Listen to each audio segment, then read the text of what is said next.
नमस्कार, आप देख रहे हैं चाणक्य न्यूज और मैं हूं आपके साथ मानवी ठाकुर। आज की कुछ खास खबरें।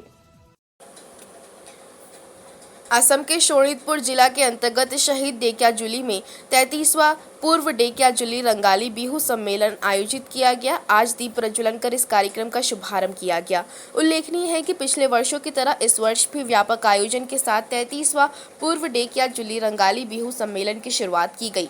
आज शहीद नगरी डेक्याजुली में आयोजित इस सम्मेलन स्थल पर एक उत्साहपूर्ण और उल्लासमय माहौल देखने को मिला। কি ক'ব 33 সংখ্যক পূব ঢেকীয়াজুলি ৰঙালী বিহু সন্মিলনৰ আজি যি কাৰ্যসূচী অনুষ্ঠিত হৈছে এই ক্ষেত্ৰত কি ক'ব? ধন্যবাদ। 33 সংখ্যক পূব ঢেকীয়াজুলি ৰঙালী বিহু সন্মিলনৰ দ্বাৰা যি আজি সাহিত্য প্ৰতিযোগিতা অনুষ্ঠিত কৰা হৈছে, বিদ্যালয়ৰ ছাত্ৰ ছাত্ৰীসকলৰ মানসিক বৌদ্ধিক আৰু বিকাশৰ বাবে আমি প্ৰতি বছৰে এই প্ৰতিযোগিতাসমূহ অনুষ্ঠিত কৰি আহিছোঁ। কালি হৈ গৈছে শিশুসকলৰ মাজত চিত্ৰাংকন প্ৰতিযোগিতা, আকস্মিক বক্তৃতা প্ৰতিযোগিতা আৰু সাধু কোৱা প্ৰতিযোগিতা।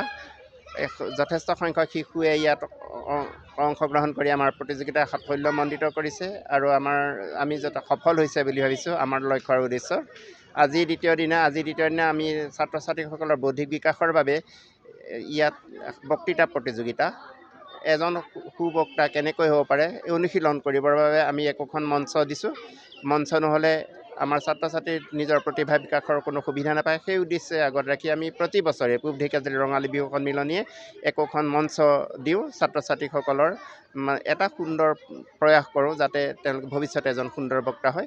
ইয়াৰ পিছতে হ'ব আমাৰ এই কবিতা আবৃত্তিৰ প্ৰতিযোগিতা। কবিতা আবৃত্তি আমি 3টা শাখাত অনুষ্ঠিত কৰিছোঁ। কবিতা আবৃত্তিৰ শিশু শাখাৰ স্বনিৰ্বাচিত কবিতা, তেওঁলোকে 5ম শ্ৰেণীলৈকে শিশু শাখা তেওঁলোকে নিজ অভিৰুচিমতে কবিতা আবৃত্তি কৰিব পাৰিব। তাৰপিছত 6ষ্ঠ শ্ৰেণীৰ পৰা 8ম শ্ৰেণীলৈ বালক শাখা এই আইতাৰ লিপষ্টিক শীৰ্ষক কবিতাটিৰ আধাৰত কবিতা আবৃত্তি কৰিব পাৰিব তেওঁলোকে।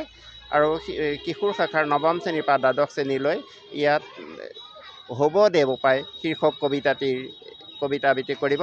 আমি যথেষ্ট আনন্দিত। আমি ভবামতে পাইছোঁ ইয়াৰ পৰাই আমাৰ একোজন সুন্দৰ বক্তা আবৃত্তিকাৰ গঢ়ি উঠিব বুলি আমি আশাবাদী আৰু এই উদ্দেশ্যে আমি এই